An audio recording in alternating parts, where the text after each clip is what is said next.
everyone, welcome back to Let's Talk. My name is John, and today we're going to be talking about the 1986 John Hughes coming-of-age classic, Ferris Bueller's Day Off, and its brand new 4K Blu-ray that just came out from Paramount.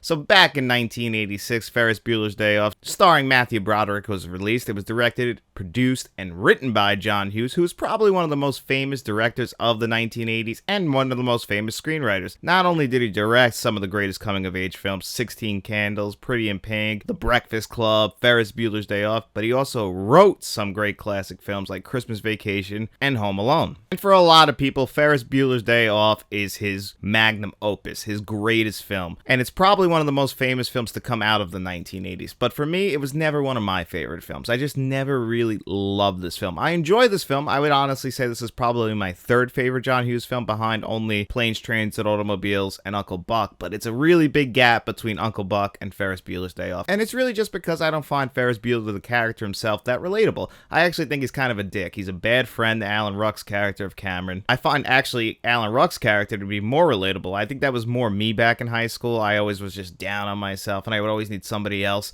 like to pick me up. That was honestly Matt and I's relationship, if you guys remember Matt. Matt was more of the Ferris Bueller, just kind of like pushing me to do things that I didn't want to do, and maybe I was a little bit more in a rut. I get what Ferris is going for in this film. He wants to really give Cameron a good day, but I don't believe him. I think he's a selfish person. I really think he's just kind of putting on the act, because he was going to take that day off anyway, I think. How could I possibly be expected to handle school on a day like this? And that's the whole point of this movie. At the very beginning of this film, we see him playing sick, getting ready for the day, breaking the fourth wall, talking to the camera. And you know what? Matthew Broderick does a great job in this film. It's probably his most famous performance. Honestly, it's the only time he ever plays a cool character. After this, he always just becomes the nerdy guy. But here, he's great. He's talking into the camera the whole time, playing with his hair, doing the whole deal. And then he's going to go pick up his buddy Cameron, and they're going to take his dad's Ferrari, and then they're going to go to school, pick up his girlfriend, and they're just going to have a good day. And this really is a fantasy film. Like, none of this stuff could ever happen. There's not enough time in the day for this all to happen. He goes to too many places. Chicago is too big, too crowded. And honestly, watching this movie this time, I really saw the Dark Knight and all the buildings. Like, when they're shooting down that one main road and the one big building, I was like, holy shit, it really does look like Gotham City. And that was really funny to me. But I mean, this movie is iconic. It has some of the most famous scenes, some of the most famous shots. Like, even if you don't love this film, or even if you don't know this film, you definitely know the parade scene, the twist and shout.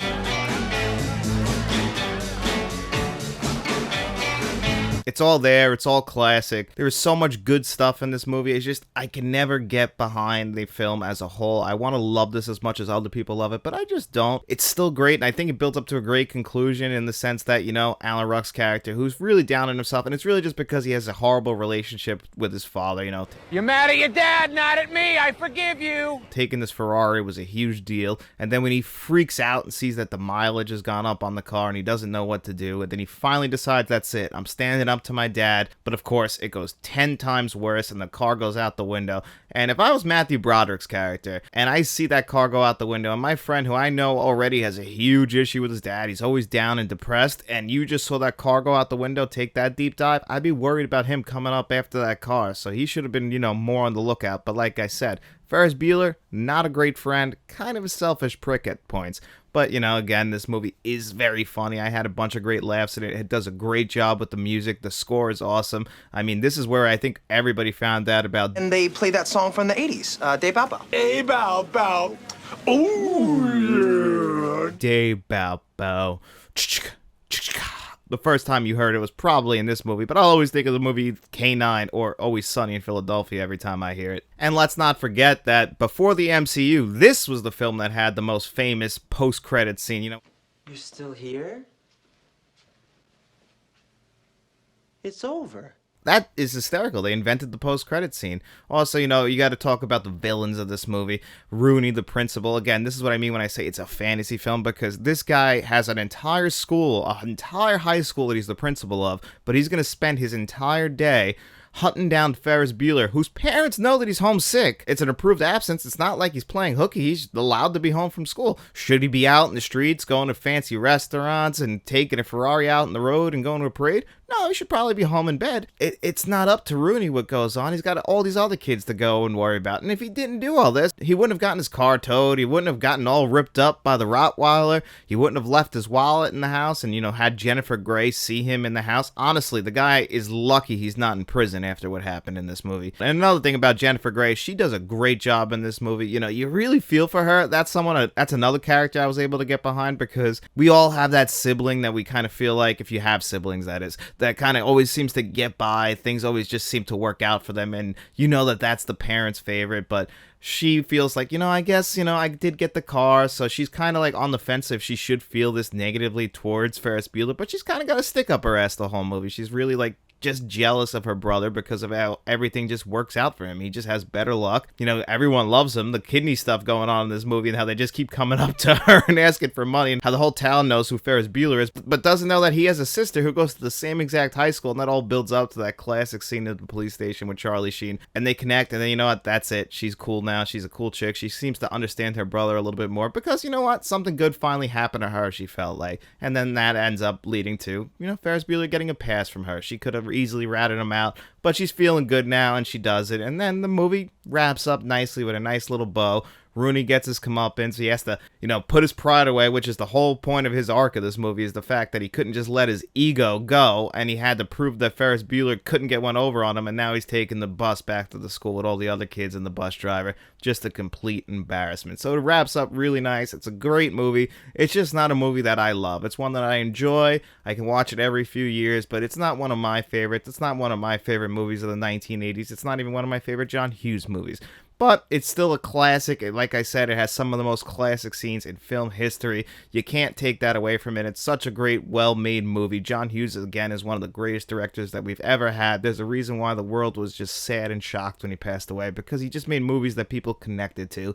Even if I don't connect to this movie, there's plenty of other movies of his that he's written or directed that I do connect to. But this is one that I know that the fans of this film love this movie, and that's why I'm so happy that Paramount has given us this brand new 4K Blu-ray that we're going to talk about right now. But before we dive into that review, if you are a fan of 4K Blu-ray reviews, movie reviews, podcasts, lists, and shorts, we try and do them all here on the channel, and nothing would help this channel out more than by just simply liking this video and subscribing to the channel. Me, sir, God damn it! Yes, sir, yes, sir. Well, here it is, Ferris Bueller's Day Off on 4K Blu-ray, courtesy of Paramount.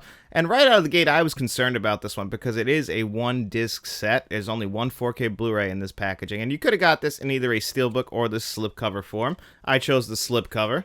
I didn't think there was too much of a difference between the two, so I thought, slipcover's fine. And for $22, that's not a bad deal for a one disc. So you look at it right here, you get the same artwork underneath. You pop it open. It is Paramount, so you just get a plain Jane black 4K Blu-ray disc. Nothing special there. No pack-in Blu-ray, like I said, but it did come with a digital code. And that 4K disc is surprisingly loaded and impressive, because the 4K Blu-ray itself has HDR10 and Dolby Vision on it, and it really looked great. I was actually a little bit worried because the first scene doesn't look good, and it is Paramount who did Planes, Trains, and Automobiles, another John Hughes 4K, which is considered by myself to be one of the worst 4Ks ever, and one of the most offensively bad 4Ks that's ever been released. Boy, you're an ungrateful jackass.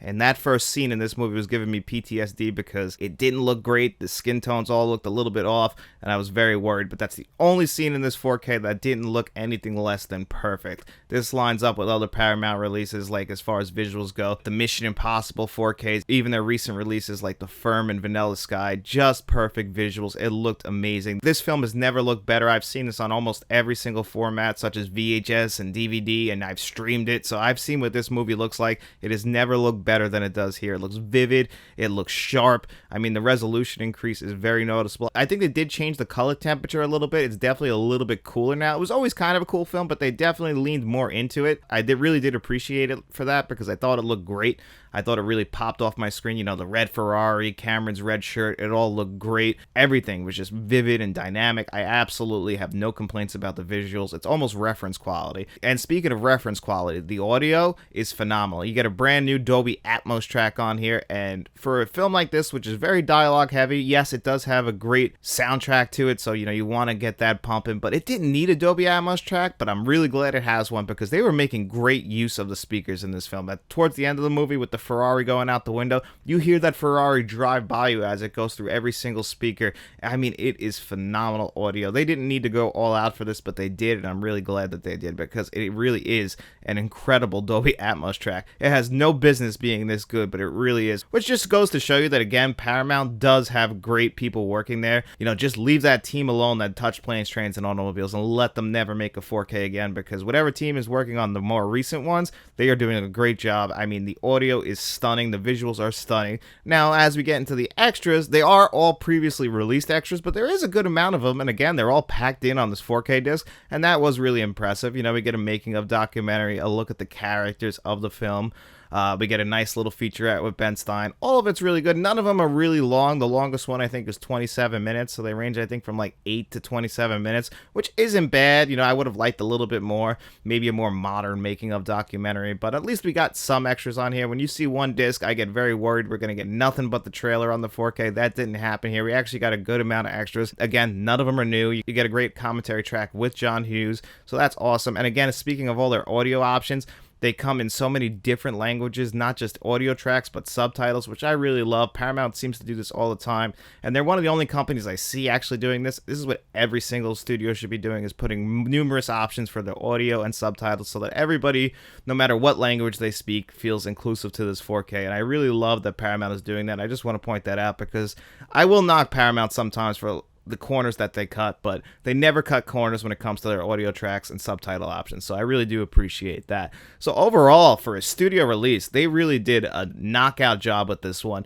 This is honestly one of the better studio releases, and for a one disc set, which I usually knock, you know, they did a great job for that. I would have preferred if they would have packed in that Blu-ray, just because I know that there are people out there who don't have 4K players in every single room, and they would bring the Blu-ray with them, but, you know, I can't knock them too much for that. I also would have liked some brand new extras. This is something that I think if Kino Lorber or Criterion had their hands on, we would have got more, but for a studio release, it's understandable. And the price at only $22 is really not bad. That's kind of right in line what you would expect, and they really give you a huge visual and audio upgrade, which I know that's what most people are buying 4K Blu-rays for. So if you're looking for that, you get that here. You're going to be really happy that you did, and if you're a fan of this film, I can highly, highly, highly recommend this 4K Blu-ray. And if I was going to give it a score from 1 to 10, I would give this release a very solid 8.5 out of 10. I'm very happy with my purchase. Is it the greatest 4K Blu-ray out there? No, but for the upgrade, it is something that you should see, and if you're a fan of this film, I promise you, you're going to be very happy that you picked this one up. And anyway, guys, thank you so much for being here with me on another episode of Let's Talk. I hope you enjoyed this review, and if you did, make sure you hit that like button, subscribe to the channel, you know, grab all of your friends, head to a parade, and tell everyone there about us, and then after you're done doing all that, I just want you to have a good day. We'll be seeing you around.